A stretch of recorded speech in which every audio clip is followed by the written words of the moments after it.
سیدنا عباس رضی اللہ عنہ کا گھر مسجد نبوی کے ساتھ تھا اور اس مکان کا پرنالہ مسجد کی طرف تھا۔ جب بارش ہوتی تو پرنالے سے پانی گرتا جس کے چھینٹے نمازیوں پر پڑتے۔ سیدنا عمر رضی اللہ عنہ نے نمازیوں پر چھینٹے پڑتے دیکھے تو پرنالے کو اکھاڑ پھینکا۔ سیدنا عباس آئے، دیکھا ان کے مکان کا پرنالہ اتار دیا گیا ہے۔ پوچھا یہ کس نے اتارا؟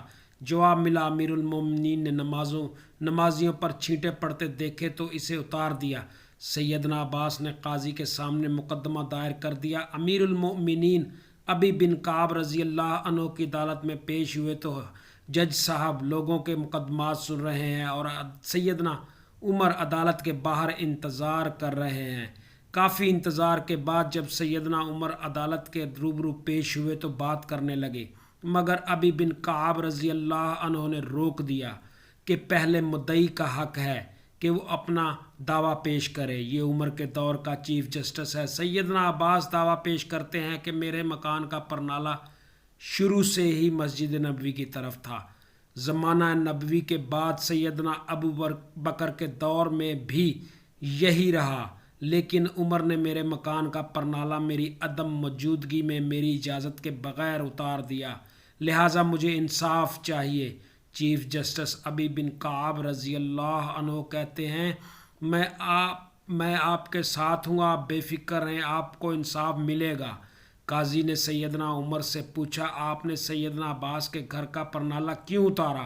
22 لاکھ مربع میل کا حاکم کٹہرے میں کھڑا ہو کر کہتا ہے سیدنا عباس کے مکان کا پرنالہ مسجد نبوی کی طرف تھا۔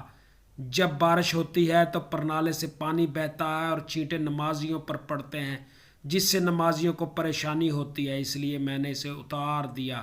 ابی بن کعب نے دیکھا کہ سیدنا عباس رضی اللہ عنہ کچھ کہنا چاہ رہے ہیں، پوچھا آپ کیا کہنا چاہتے ہیں؟ سیدنا عباس کہتے ہیں یہ جس جگہ میرا مکان ہے یہاں رسول کریم حضرت محمد صلی اللہ علیہ وسلم نے اپنی چھڑی سے مجھے نشان لگا کر دیا اور میں نے اسی جگہ مکان بنایا۔ پھر جب پرنالہ نصب کرنے کا وقت آیا تو رسول پاک حضرت محمد صلی اللہ علیہ وسلم نے کہا چچا میرے کندھوں پر کھڑے ہو کر اس جگہ پرنالہ نصب کر دیں۔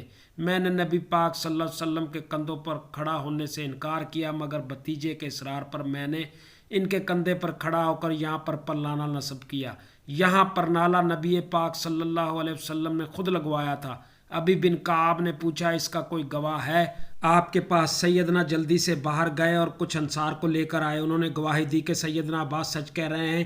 یہ سنتے ہی سیدنا عمر کے ہوش اڑ گئے اور رونے لگے، آنسوں کی جھڑی لگ گئی۔ آپ پیارے نبی محمد صلی اللہ علیہ وسلم کے آگے اور زمانہ نبی صلی اللہ علیہ وسلم کا منظر نظروں میں گھوم گیا۔ عدالت میں سب کے سامنے یہ 22 لاکھ مربع میل کا حاکم سر جھکائے کھڑا ہے جس کا نام سن کر قیس و قصرہ کے ایوانوں میں لرزہ طاری ہو جاتا تھا۔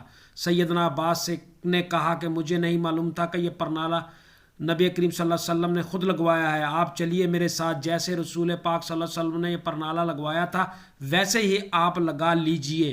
کائنات نے دیکھا وقت کا حاکم دونوں ہاتھ مکان کی دیوار سے لگا کر کھڑا ہو گیا، بالکل اسی طرح جیسے رسول پاک صلی اللہ علیہ وسلم کھڑے ہوئے تھے۔ سیدنا عباس امیر المومنین کے کندھے پر کھڑے ہوئے اور دوبارہ اسی جگہ پر پرنالہ لگا دیا۔ وقت کے حاکم کا یہ سلوک دیکھ کر سیدنا عباس نے مکان مسجد نبوی صلی اللہ علیہ وسلم کو وقف کر دیا۔ باب الاسلام سے داخل ہوں تو دائیں جانب دیوار میں 1400 گز کے باوجود آج بھی اس پرنالے کے مقام کی نشاندہی موجود ہے۔